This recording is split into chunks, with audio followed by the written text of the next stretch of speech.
नमस्ते दोस्तों। आज की कहानी का नाम है पापा माँ झूठ बोलती है। आशा है आप सबको कहानी बहुत पसंद आएगी। आइए सुनते हैं कहानी।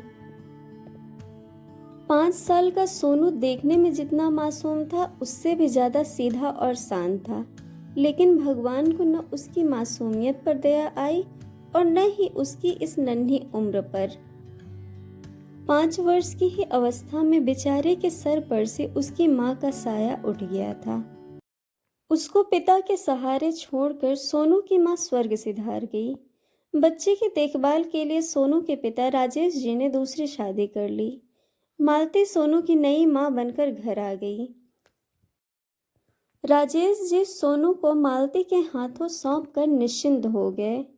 उनको समय ही कब था कि वह अपनी दुकान के अलावा घर या अन्य किसी चीज पर ध्यान दे सके। दिन ऐसे ही बीतते गए। एक दिन राजेश जी बाजार की सामूहिक हड़ताल होने के कारण दुकान बंद करके घर में ही थे।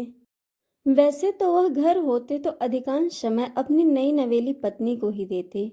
उनको तो शायद ये भी नहीं याद रह गया था कि उनका एक बेटा भी है। उस शाम वह बैठे थे तो अचानक सोनू उनके आगे से गुजरा। सोनू को देखकर राजेश जी ने उसको अपने पास बुलाया और अपनी गोद में बैठा लिया। कुछ देर इधर उधर की बात करने के बाद उन्होंने पूछा, सोनू ये बताओ कि तुम्हारी नई माँ में ऐसी क्या अच्छाई है जो तुम्हारी माँ में नहीं थी? क्योंकि राजेश जी को पूरा भरोसा था कि मालती सोनू का अच्छी तरह से देखभाल कर रही है।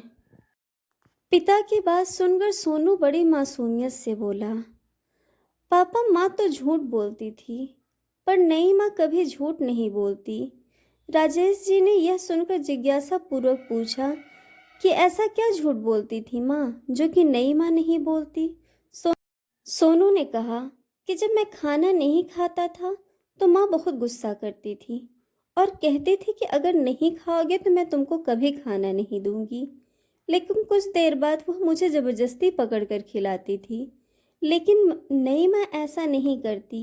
वह अगर कहती है मैं खाना नहीं दूंगी तो वह उस दिन मुझे खाना नहीं देती है। सोनू की बात सुनकर राजेश जी अवाक रह गए और उनकी आंखों में आंसू आ गए। शायद वह समझ गए थे कि मालती के रूप में केवल वह अपने लिए पत्नी लाए हैं, न कि सोनू की माँ। दोस्तों, आपको कहानी कैसी लगी यह हमें कमेंट करके ज़रूर बताइएगा और चैनल को सब्सक्राइब, वीडियो को लाइक व शेयर करना बिल्कुल मत भूलिएगा। वीडियो देखने के लिए आप सबका बहुत बहुत धन्यवाद। जल्द ही मिलेंगे एक और नई कहानी के साथ।